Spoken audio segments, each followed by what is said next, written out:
I didn't even do the intro. I'm wailing. I didn't even get another water. I'm wailing. I'm in my bag though. Shipboy Mac TV, man. We got another reaction video coming for y'all, man. Y'all niggas know the vibes. Shipboy, man. They cut with your auntie, rolling through BC. Y'all niggas know the vibes, man. I know the vibes. They know the vibes. And if they don't, they gonna know by the end of this video. What we got today is civilization on the brink of collapse?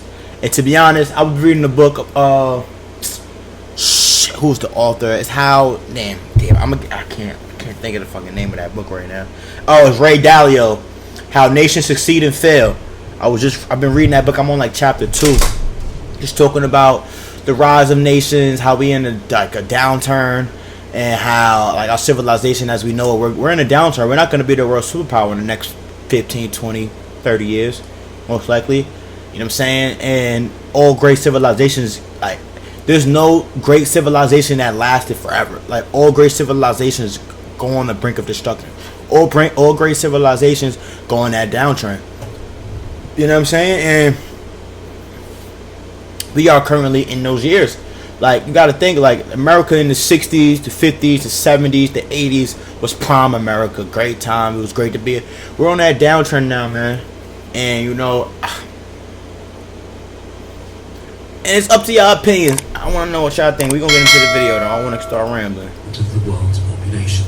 And in many ways, it was the pinnacle of human advancement.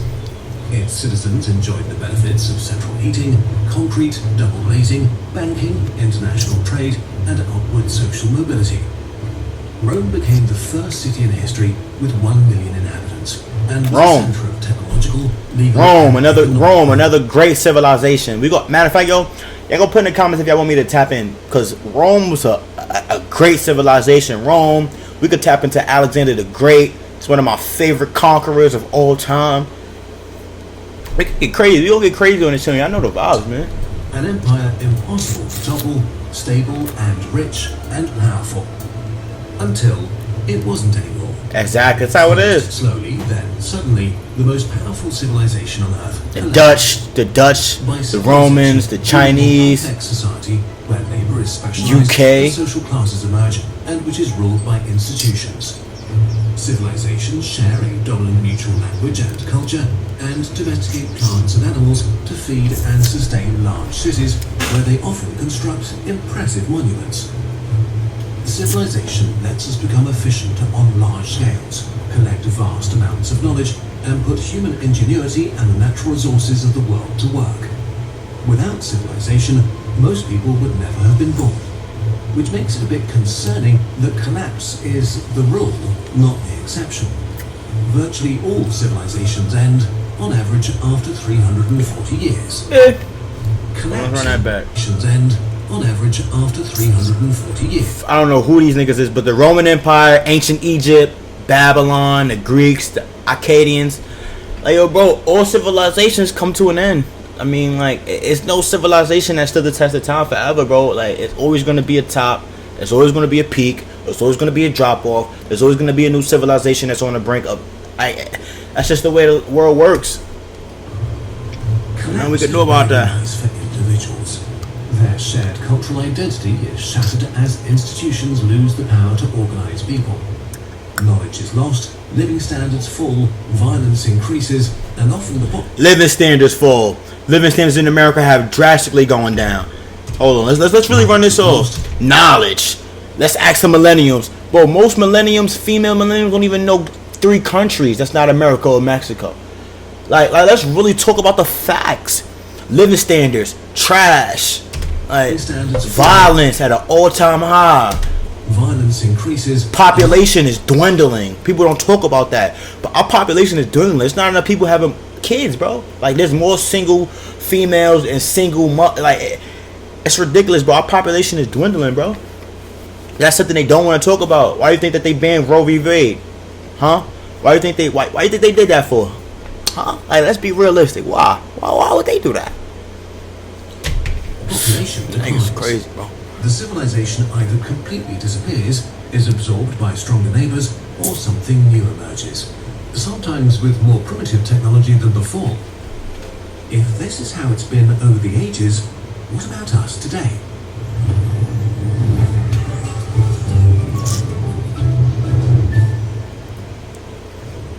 Just as Europeans forgot how to build indoor plumbing and make cement, will we lose our industrial technology, and with that our greatest achievements, from $1 pizza to smartphones or laser eye surgery? Will all this go away too? Today, our cities stretch for thousands of square kilometers. We travel the skies. Our communication is instant.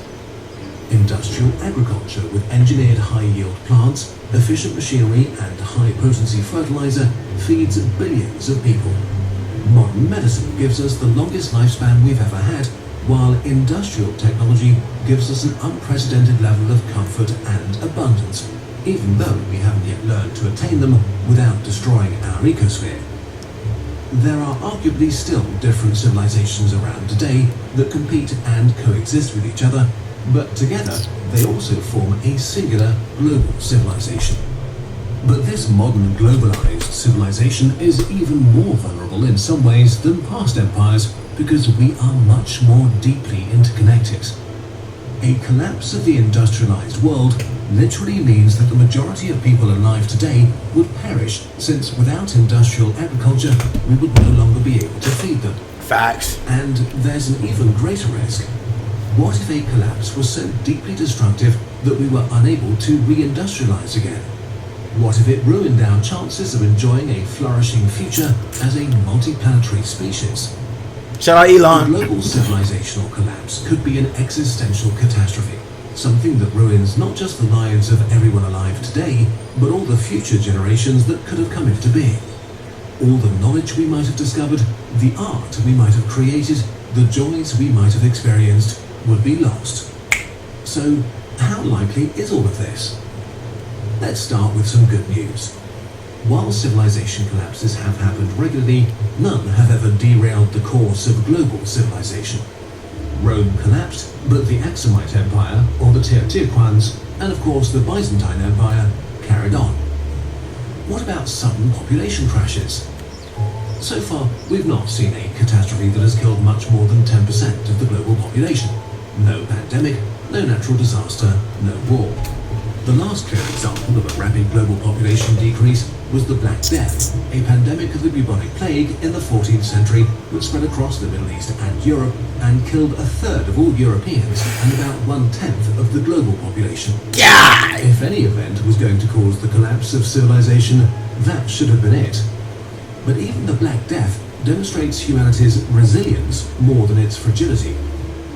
While the old societies were massively disrupted in the short term, the intense loss of human lives and suffering did little to negatively impact European economic and technological development in the long run.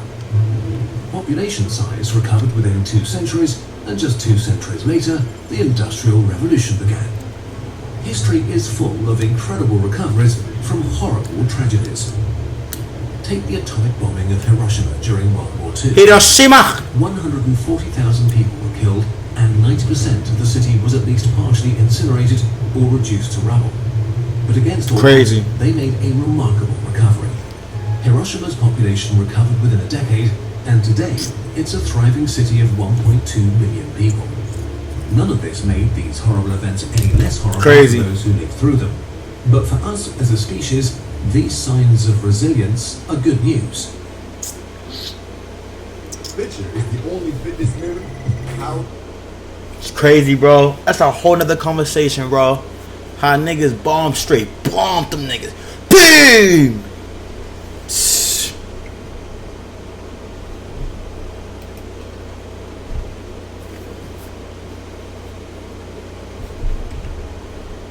Why recovery is likely, even in the worst case. One thing that's different from historic collapses is that humanity now has unprecedented destructive power. Today's nuclear arsenals are so powerful that all-out global war could cause a nuclear winter and billions of deaths. Our knowledge of our own biology and how to manipulate it is getting so advanced that it's becoming possible to engineer viruses, the coronavirus, and as deadly. The risk of global pandemics is much higher than in the past. So we may cause a collapse ourselves, and it might be much worse than the things nature has thrown at us so far. But if, say, 99% of the population died, would global civilization collapse forever? Could we recover from such a tragedy? We have some reasons to be optimistic. Let's start with food. There are 1 billion agricultural workers today, so even if the global population fell to just 80 million, it's virtually guaranteed that many survivors would know how to produce food. And we don't need to start at square one, because we could still use modern high-yield crops. Maize is 10 times bigger than its wild ancestor. Ancient tomatoes were the size of today's peas. After agriculture, the next step towards... That's crazy. So back in the day, they only had cherry tomatoes. Industrial capacity, Imagine that. grids and automated manufacturing. A huge problem is that our economies of scale make it impossible to just pick up where we left off. Many of our high-tech industries are only functional because of huge demand and Most of them ran by men. interconnected supply Free to chains take. across different continents. Even if our infrastructure were left unharmed, we would make huge steps backwards technologically. But then again, we are thinking in larger timeframes. Industrialization originally happened 12,000 years after the agricultural revolution. So if we need to start over after a massive collapse, it shouldn't be that hard to re-industrialize, at least on evolutionary timescales. There's a hitch though. The Industrial Revolution was fueled literally by burning easily accessible coal, and we are still very much reliant on it. If we use it all up today, aside from making rapid climate change much worse, we could hinder our ability to recover from a huge crisis. So we should stop using easy-to-access coal, so it can serve as a civilization insurance in case something bad happens. Nobody, Another yo, thing that makes that's one thing Americans don't care. We don't care about in case something bad. We don't care about none of that. Right now, nigga. Is that we probably have most of the information we need to rebuild civilization.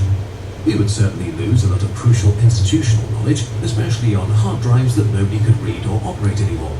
But a lot of the technological, scientific and cultural knowledge stored in the world's 2.6 million libraries would survive the catastrophe. The post-collapse survivors would know what used to be possible, and they could reverse engineer some of the tools and machines they'd find. We get the job In done. conclusion, despite the bleak prospect of catastrophic threats, natural or created by ourselves, there is reason for optimism. Humankind is remarkably resilient, and even in the case of a global civilizational collapse, it seems likely that we would be able to recover, even if many people were to perish or suffer immense hardship, even if we lost cultural and technological achievements in the process. We'll figure it out. Given the stakes, the risks are still unnervingly high. Nuclear war and dangerous pandemics threaten the amazing global civilization we have built. Humanity is like a teenager, speeding around blind corners, drunk without a seatbelt. The good news is that it's still early enough to prepare for and to mitigate these risks. We just need to actually do it. We made this video together with Will McCaskell, a professor of philosophy at Oxford and one of the founders of the effective altruism movement, which is about doing the most good you can with your time and money. Will just published a new book called What We Owe the Future, which is about how you can positively impact the long-term future of our world. Nigga, I ain't gonna be here. I don't care about that. The chances That's what most niggas saying. you'll That's what most niggas saying, yo, I ain't even gonna be here in 100 years, bro. I gotta blah, blah, blah, blah, blah, blah. We have a right. We have a right and a responsibility as human beings. Bro, like, y'all niggas is crazy. The book has some pretty counterintuitive arguments. Y'all niggas is like crazy, risks dude. from new technologies such as AI and synthetic biology are at least as grave as those from climate change. Or that the world doesn't contain too many people, but too few.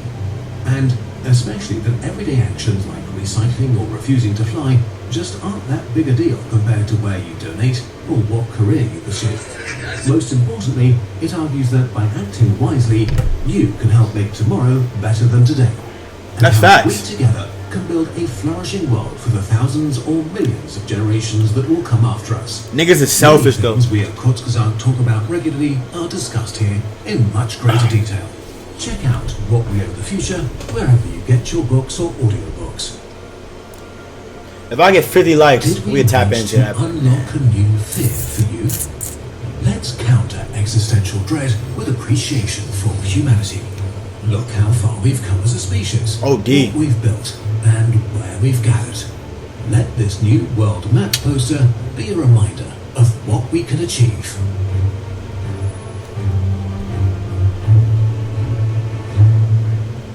We did a lot, man.